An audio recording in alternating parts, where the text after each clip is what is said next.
আমি প্রথমে ভাবছিলাম যে এটা একটা ফানি ভিডিও, কিন্তু এটা যে এত সুন্দর একটা ভিডিও তৈরি করেছে, যে সংসদে যা হয় সত্যি অসাধারণ কথাগুলো তুলে ধরেছে।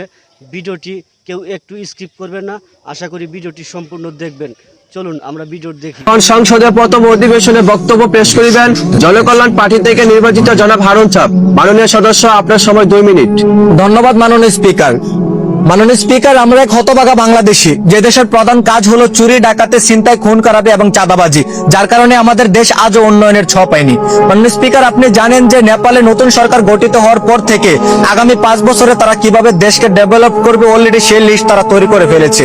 কিন্তু গত 3 মাস ধরে আমাদের সংসদে দেশের কথা না ভাবে, দেশের উন্নয়নের কথা চিন্তা না করে নিজেদের মধ্যে যুদ্ধ লেগে আছে। মাননীয় স্পিকার, দেশের এই জঘন্যতম পরিস্থিতিতে সাধারণ জনগণেরা কর্মকর সংসার চালাতে হিমশিম খাচ্ছে। মাননীয় স্পিকার, স্কুল কলেজ এবং মাদ্রাসা যাওয়ার পথ রক্ষা নেই, মেয়েদের ধর্ষণ ও অবিচার অলিক্ষণ প্রতিনিয়তই ঘটে যাচ্ছে, কিন্তু তার প্রতিবাদ নেই। মাননীয় স্পিকার, দেশের সাধারণ কৃষকরা এই গুরুত্বপূর্ণ ফসল উত্তোলনের সময়ে ঝড়ের কবলে পড়ে সর্বহারা হয়ে আছে। মাননীয় স্পিকার, কিন্তু তাদের কথা আমাদের বাবার মতো সময় কই।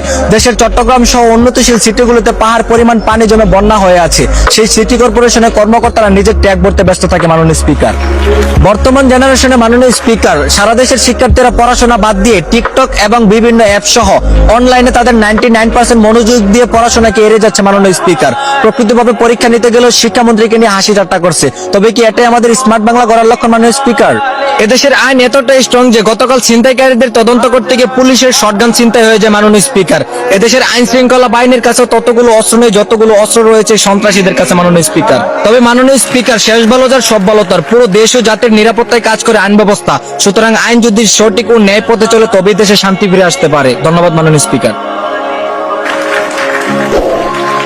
এখন সংসদের দ্বিতীয় অধিবেশনে বক্তব্য পেশ করিবেন মোহাম্মদ দুলাল। মাননীয় সদস্য, আপনার সময় 4 মিনিট।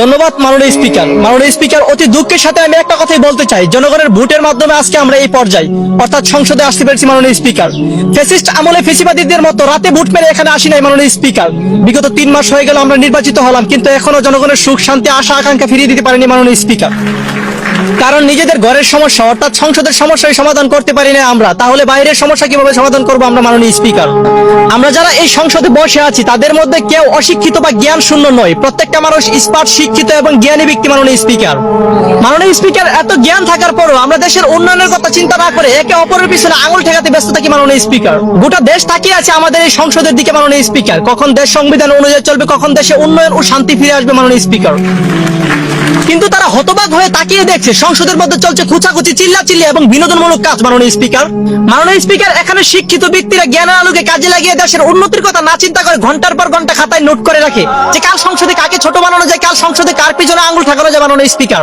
দেশে তেল, গ্যাস, বিদ্যুৎ নেই, দেশব্যাপী জ্বালানির সংকট, তা নিয়ে আমি সরকারকে দোষারোপ করবো না। মাননীয় স্পিকার, কারণ চলমান যুদ্ধের পরিস্থিতিতে এমনটা হওয়া অস্বাভাবিকের কিছু নয়। মাননীয় স্পিকার, আমি সর্বশেষে একটা কথাই বলতে চাই, এদেশে দর্শন, খুন খারাপের, টেন্ডারবাজি, চাঁদাবাজি কিন্তু চলমান যুদ্ধের কারণে হচ্ছে না। মাননীয় স্পিকার, সরকারের কাছে উপরোক্ত আলোচনা উপস্থাপনা করে দেশকে সঠিক এবং সুন্দরভাবে চালানোর আহ্বান জানিয়ে এখানে আমার বক্তব্য শেষ করলাম। আসসালামু আলাইকুম।